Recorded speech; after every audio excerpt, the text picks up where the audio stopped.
ആകാശവാണി.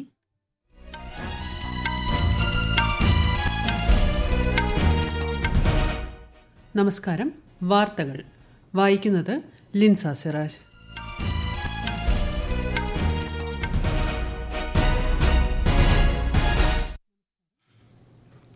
പ്രധാന വാർത്തകൾ.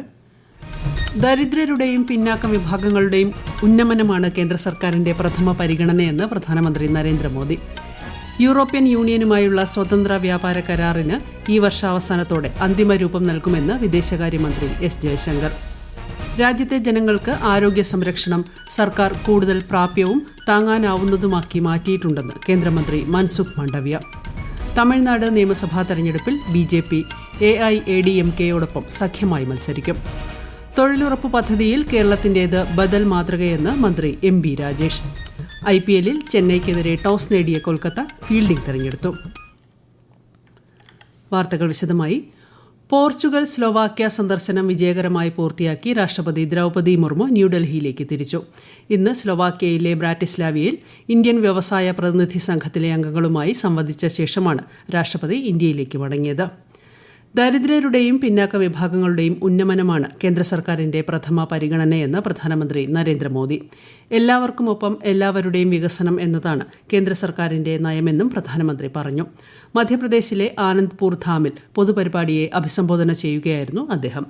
പാവപ്പെട്ടവരുടെ ജീവിതം സുഗമമാക്കുന്നതിന് പ്രധാനമന്ത്രി ഗരീബ് കല്യാൺ യോജന, ആയുഷ്മാൻ യോജന, പ്രധാനമന്ത്രി ആവാസ് യോജന തുടങ്ങിയ വിവിധ പദ്ധതികൾ സർക്കാർ നടപ്പിലാക്കുന്നുണ്ടെന്ന് ശ്രീ മോദി വ്യക്തമാക്കി. आज हर जरूरतमंद प्रधानमंत्री गरीब कल्याण अन्न योजना के कारण खाने की चिंता से मुक्त है.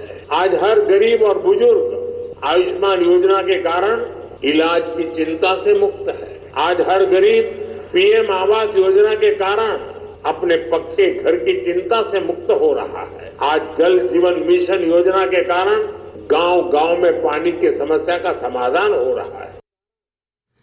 ഇന്ന് രാവിലെ ഉത്തർപ്രദേശിലെ വാരാണസിയിൽ 3880 കോടി രൂപയുടെ വിവിധ വികസന പദ്ധതികൾക്ക് ശ്രീ മോദി തുടക്കം കുറിച്ചു.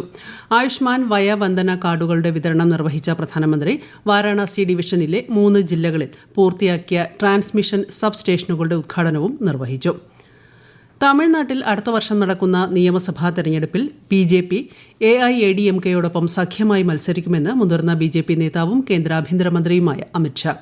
UPSC പരീക്ഷകൾ തമിഴിൽ എഴുതാൻ അനുമതി നൽകിയത് നരേന്ദ്രമോദി സർക്കാരാണെന്ന് ഇന്ന് ചെന്നൈയിൽ മാധ്യമങ്ങളോട് സംസാരിക്കവെ അദ്ദേഹം പറഞ്ഞു. മെഡിസിനും എഞ്ചിനീയറിംഗും തമിഴിൽ പഠിക്കാൻ വിദ്യാർത്ഥികളെ അനുവദിക്കാത്ത DMK സർക്കാർ ത്രിഭാഷാ വിദ്യാഭ്യാസത്തിൽ ഇരട്ടത്താപ്പ് കാണിക്കുകയാണെന്ന് അദ്ദേഹം ആരോപിച്ചു. ദീർഘദൂര ഗ്ലൈഡ് ബോംബ് ഗൌരവ് DRDO ഇന്ന് വിജയകരമായി പരീക്ഷിച്ചു.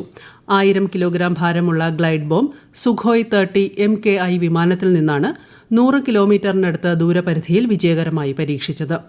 ലോങ് റേഞ്ച് ഗ്ലൈഡ് ബോംബിന്റെ വികസനം സായുധസേനയുടെ ശേഷി വർദ്ധിപ്പിക്കുമെന്ന് രാജ്യരക്ഷാ മന്ത്രി ശ്രീ രാജ്നാഥ് സിംഗ് പറഞ്ഞു. വികസന പരീക്ഷണങ്ങൾക്ക് DRDO, വ്യോമസേന എന്നിവയെ അദ്ദേഹം അഭിനന്ദിച്ചു. രാജ്യത്തെ ജനങ്ങൾക്ക് ആരോഗ്യ സംരക്ഷണം സർക്കാർ കൂടുതൽ പ്രാപ്യവും താങ്ങാനാവുന്നതുമാക്കി മാറ്റിയിട്ടുണ്ടെന്ന് കേന്ദ്രമന്ത്രി മൻസുഖ് മാണ്ഡവ്യ. രാജ്യം വികസിത രാഷ്ട്രമായി മാറണമെങ്കിൽ പൌരന്മാർ ആരോഗ്യവാന്മാരായിരിക്കേണ്ടതുണ്ടെന്ന് അദ്ദേഹം പറഞ്ഞു. ഫരീദാബാദിലെ ESIC മെഡിക്കൽ കോളേജ് ആശുപത്രിയുടെ 2ാം ബിരുദദാന ചടങ്ങിൽ പങ്കെടുക്കുകയായിരുന്നു അദ്ദേഹം. എല്ലാ ഡോക്ടർമാരും രാഷ്ട്രത്തിന് പ്രഥമ സ്ഥാനം നൽകണമെന്ന മനോഭാവത്തോടെ പ്രവർത്തിക്കണമെന്നും ശ്രീ മാണ്ഡവ്യ ആഹ്വാനം ചെയ്തു. വിഘടനവാദം ഉപേക്ഷിക്കാനും രാജ്യത്തിന്റെ ഐക്യത്തോട് പൂർണ്ണമായും പ്രതിജ്ഞാബദ്ധത പുലർത്താനുമുള്ള ഹുറിയത്ത് അനുബന്ധ സംഘടനയായ ജമ്മു കാശ്മീർ മാസ് മൂവ്മെന്റിന്റെ തീരുമാനത്തെ കേന്ദ്ര ആഭ്യന്തരമന്ത്രി അമിത്ഷാ സ്വാഗതം ചെയ്തു. ഇന്ത്യൻ ഭരണഘടനയിൽ വിശ്വാസമർപ്പിച്ചുകൊണ്ട് ഇതുവരെ 12 ഹുറിയത്ത് അനുബന്ധ സംഘടനകൾ വിഘടനവാദം ഉപേക്ഷിച്ചതായും അദ്ദേഹം സമൂഹമാധ്യമത്തിൽ കുറിച്ചു. അടുത്ത വർഷത്തെ പത്മ പുരസ്കാരങ്ങൾക്കുള്ള നാമനിർദ്ദേശം ജൂലൈ 31 വരെ സമർപ്പിക്കാം. ഓൺലൈനായി രാഷ്ട്രീയ പുരസ്കാർ പോർട്ടലിലാണ് നാമനിർദ്ദേശം സ്വീകരിക്കുക. 2026 റിപ്പബ്ലിക് ദിനത്തോടനുബന്ധിച്ച് പുരസ്കാരങ്ങൾ പ്രഖ്യാപിക്കും. ഈ വാർത്തകൾ ആകാശവാണിയിൽ നിന്ന്. ആകാശവാണി വാർത്തകളും വാർത്താധിഷ്ഠിത പരിപാടികളും All India Radio News Thiruvananthapuram YouTube ചാനലിലും All India Radio News Thiruvananthapuram Facebook പേജിലും AR News_ തിരുവനന്തപുരം ഇൻസ്റ്റഗ്രാം അക്കൌണ്ടിലും AR News_TVM X ഹാൻഡിലും ലഭ്യമാണ്. രാജ്യത്തെ സർഗാത്മക മേഖല സമ്പദ് വ്യവസ്ഥയിൽ മഹാരാഷ്ട്രയും മുംബൈയും നിർണായക സ്ഥാനം വഹിക്കുന്നതായി കേന്ദ്ര വാർത്താവിതരണ പ്രക്ഷേപണ മന്ത്രി അശ്വിനി വൈഷ്ണവ്. അടുത്ത മാസം ആദ്യം മുംബൈയിൽ നടക്കുന്ന ലോക ദൃശ്യ ശ്രവ്യ വിനോദ ഉച്ചകോടി വേവ്സിനുള്ള തയ്യാറെടുപ്പുകൾ അവലോകനം ചെയ്ത ശേഷം മാധ്യമപ്രവർത്തകരോട് സംസാരിക്കുകയായിരുന്നു അദ്ദേഹം. 100-ലധികം രാജ്യങ്ങളിൽ നിന്നുള്ള പ്രതിനിധികൾ പരിപാടിയിൽ പങ്കെടുക്കുമെന്ന് മഹാരാഷ്ട്ര മുഖ്യമന്ത്രി ദേവേന്ദ്ര ഫട്നാവിസ് അറിയിച്ചു. ലോക ദൃശ്യ ശ്രവ്യ വിനോദ ഉച്ചകോടിയുടെ ഭാഗമായ ക്രിയേറ്റ് ഇൻ ഇന്ത്യ ചലഞ്ചിന്റെ VFX വിഭാഗത്തിൽ ഫൈനലിസ്റ്റുകളെ തെരഞ്ഞെടുക്കുന്നതിന് ഇന്ന് ബാംഗ്ലൂരിൽ പ്രത്യേക മത്സരം സംഘടിപ്പിച്ചു. അസോസിയേഷൻ ഓഫ് ബാംഗ്ലൂർ അനിമേഷൻ ഇൻഡസ്ട്രിയാണ് സൂപ്പർ ഹീറോ പവർ എന്ന വിഷയത്തിൽ 30 സെക്കൻഡ് ദൈർഘ്യമുള്ള VFX വീഡിയോ തയ്യാറാക്കുന്ന മത്സരം സംഘടിപ്പിച്ചത്. ഈ വർഷം അവസാനത്തോടെ യൂറോപ്യൻ യൂണിയനുമായുള്ള സ്വതന്ത്ര വ്യാപാര കരാറിന് അന്തിമ രൂപം നൽകാനാണ് ശ്രമിക്കുന്നതെന്ന് കേന്ദ്ര വിദേശകാര്യമന്ത്രി S. ജയശങ്കർ. PM ഗതി ശക്തി പദ്ധതി, ശക്തമായ ഡിജിറ്റൽ പൊതു അടിസ്ഥാന സൌകര്യങ്ങൾ എന്നിവ ഇന്ത്യയെ ലോകത്തിന് കൂടുതൽ ആകർഷമായ ബിസിനസ് പങ്കാളിയാക്കി മാറ്റിയെന്നും അദ്ദേഹം പറഞ്ഞു. ന്യൂഡൽഹിയിൽ Italy India business science and technology ഫോറത്തെ അഭിസംബോധന ചെയ്യുകയായിരുന്നു Shri Jaishankar. In the last decade, we have devoted ourselves to enhancing ease of doing business, improving ease of living, building a modern infrastructure through the Gati Shakti initiatives, and forging a digital public infrastructure. This has contributed to better governance and has made us a more attractive business partner. ഇരു രാജ്യങ്ങളിലെയും വ്യാപാര സമൂഹങ്ങൾ തമ്മിലുള്ള സഹകരണം വളർത്തിയെടുക്കുക എന്നതാണ് Italy India business science and technology forum ലക്ഷ്യമിടുന്നത്. തന്ത്രപരമായ സമഗ്ര പങ്കാളിത്തത്തിന് ഇന്ത്യയും ഇറ്റലിയും ഒരുമിച്ച് പ്രവർത്തിക്കുന്നതായി കേന്ദ്ര വാണിജ്യ വ്യവസായ മന്ത്രി പീയൂഷ് ഗോയൽ. നിലവിൽ $15 ബില്യൺ മൂല്യമുള്ള ഉഭയകക്ഷി വ്യാപാരം ഗണ്യമായി വർദ്ധിപ്പിക്കുന്നതിന് ഇരു രാജ്യങ്ങളുടെയും തന്ത്രപരമായ പങ്കാളിത്തം സഹായിക്കുമെന്ന് അദ്ദേഹം പറഞ്ഞു. ന്യൂഡൽഹിയിൽ ഇറ്റാലിയൻ ഉപപ്രധാനമന്ത്രി അന്റോണിയോ തജനിയുമായി നടത്തിയ സംയുക്ത വാർത്താ സമ്മേളനത്തിലാണ് അദ്ദേഹം ഇക്കാര്യം വ്യക്തമാക്കിയത്. വിനോദസഞ്ചാരം, ബഹിരാകാശ സാങ്കേതികവിദ്യ, പ്രതിരോധം, കപ്പൽ നിർമ്മാണം തുടങ്ങിയ മേഖലകളിൽ ഇരു രാജ്യങ്ങൾക്കും സഹകരണത്തിനുള്ള സാധ്യതകളുള്ളതായി ശ്രീ പീയൂഷ് ഗോയൽ പറഞ്ഞു. ഇന്ത്യയുമായുള്ള സഹകരണം ശക്തിപ്പെടുത്താൻ ഇറ്റലി ആഗ്രഹിക്കുന്നുവെന്ന് ഇറ്റലി ഉപപ്രധാനമന്ത്രി വ്യക്തമാക്കി. തൊഴിലുറപ്പ് പദ്ധതി രാജ്യത്താകെ വെല്ലുവിളി നേരിടുന്ന സാഹചര്യത്തിൽ കേരളത്തിന്റേത് ബദൽ മാതൃകയാണെന്ന് മന്ത്രി MP രാജേഷ്. രാജ്യത്ത് ആദ്യമായി 20 ലക്ഷത്തോളം തൊഴിലുറപ്പ് തൊഴിലാളികൾക്കായി ക്ഷേമനിധി നടപ്പിലാക്കിയ സംസ്ഥാനം കേരളമാണെന്നും മന്ത്രി പറഞ്ഞു. കേരള തൊഴിലുറപ്പ് തൊഴിലാളി ക്ഷേമനിധി ബോർഡിന്റെ ലോഗോ പ്രകാശനവും വെബ് പോർട്ടൽ ഉദ്ഘാടനവും അംഗത്വ കാർഡ് വിതരണവും തിരുവനന്തപുരത്ത് നിർവഹിക്കുകയായിരുന്നു മന്ത്രി. IPL ക്രിക്കറ്റിൽ ചെന്നൈ സൂപ്പർ കിങ്സിനെതിരെ ടോസ് നേടിയ കൊൽക്കത്ത നൈറ്റ് റൈഡേഴ്സ് ഫീൽഡിംഗ് തെരഞ്ഞെടുത്തു. ചെന്നൈ MA ചിദംബരം സ്റ്റേഡിയത്തിലാണ് മത്സരം.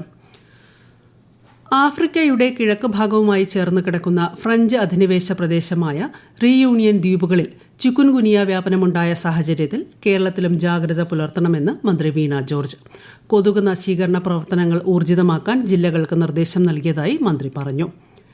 ശബരിമല ക്ഷേത്രത്തിലെ പൈങ്കുനി ഉത്രം ഉത്സവത്തിന് സമാപനം കുറിച്ചുകൊണ്ടുള്ള ആറാട്ട് ഘോഷയാത്ര പമ്പയിൽ നിന്ന് സന്നിധാനത്തെത്തി. മേട വിഷു പൂജകൾ പൂർത്തിയാക്കി ഈ മാസം 18-ന് നടയടയ്ക്കും. തിരുവനന്തപുരം ശ്രീ പത്മനാഭസ്വാമി ക്ഷേത്രത്തിലെ പൈങ്കുനി ഉത്സവത്തോടനുബന്ധിച്ചുള്ള ആറാട്ട് ചടങ്ങുകൾ പുരോഗമിക്കുന്നു. ആറാട്ട് ഘോഷയാത്രയുടെ ഭാഗമായി തിരുവനന്തപുരം രാജ്യാന്തര വിമാനത്താവളത്തിലെ റൺവേ ഇന്ന് രാത്രി 9 വരെ അടച്ചിടും. ഈ സമയത്തുള്ള ആഭ്യന്തര രാജ്യാന്തര വിമാന സർവീസുകൾ പുനഃക്രമീകരിച്ചിട്ടുണ്ട്. വയനാട് പുനരധിവാസ പദ്ധതിക്കായി എൽസ്റ്റൺ എസ്റ്റേറ്റിൽ നിന്ന് ഏറ്റെടുത്ത ഭൂമിക്ക് കേരള സർക്കാർ 17 കോടി രൂപ കൂടി കെട്ടിവയ്ക്കാൻ ഹൈക്കോടതി നിർദ്ദേശിച്ചു. നേരത്തെ സംസ്ഥാന സർക്കാർ നിശ്ചയിച്ച 26 കോടി രൂപയ്ക്ക് പുറമെയാണിത്. അതേസമയം ഭൂമി ഏറ്റെടുക്കുന്നതിന് തടസ്സമില്ലെന്ന് കോടതി വ്യക്തമാക്കി. കൂടുതൽ പണം ആവശ്യപ്പെട്ട് എൽസ്റ്റൺ നൽകിയ ഹർജിയിലാണ് ഹൈക്കോടതിയുടെ ഇടക്കാല ഉത്തരവ്. കിഴക്കൻ ഗാസ നഗരത്തിലെ വിവിധ പ്രദേശങ്ങളിൽ നിന്ന് ഒഴിഞ്ഞുപോകാൻ ജനങ്ങൾക്ക് മുന്നറിയിപ്പ് നൽകി ഇസ്രായേൽ പ്രതിരോധ സേന. മേഖലയിലെ ഹമാസ് സാന്നിധ്യം ഇല്ലാതാക്കാനുള്ള നടപടികൾ ശക്തിപ്പെടുത്തുന്നതിന് മുന്നോടിയായാണ് സാധാരണക്കാരോട് പടിഞ്ഞാറൻ പ്രദേശത്തേക്ക് മാറാൻ നിർദ്ദേശിച്ചതെന്ന് IDF വക്താവ് അറിയിച്ചു. പ്രധാന വാർത്തകൾ വീണ്ടും. ദരിദ്രരുടെയും പിന്നാക്ക വിഭാഗങ്ങളുടെയും ഉന്നമനമാണ് കേന്ദ്ര സർക്കാരിന്റെ പ്രഥമ പരിഗണനയെന്ന് പ്രധാനമന്ത്രി നരേന്ദ്രമോദി.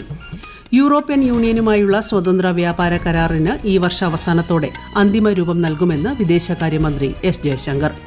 രാജ്യത്തെ ജനങ്ങൾക്ക് ആരോഗ്യ സംരക്ഷണം സർക്കാർ കൂടുതൽ പ്രാപ്യവും താങ്ങാനാവുന്നതുമാക്കി മാറ്റിയിട്ടുണ്ടെന്ന് കേന്ദ്രമന്ത്രി മൻസുഖ് മാണ്ഡവ്യ. തമിഴ്നാട് നിയമസഭാ തെരഞ്ഞെടുപ്പിൽ BJP AIADMKയോടൊപ്പം സഖ്യമായി മത്സരിക്കും. തൊഴിലുറപ്പ് പദ്ധതിയിൽ കേരളത്തിന്റേത് ബദൽ മാതൃകയെന്ന് മന്ത്രി എം.ബി. രാജേഷ്. IPL-ൽ ചെന്നൈക്കെതിരെ ടോസ് നേടിയ കൊൽക്കത്ത ഫീൽഡിംഗ് തെരഞ്ഞെടുത്തു. വാർത്തകൾ കഴിഞ്ഞു. അടുത്ത വാർത്താ പ്രക്ഷേപണം 8:35.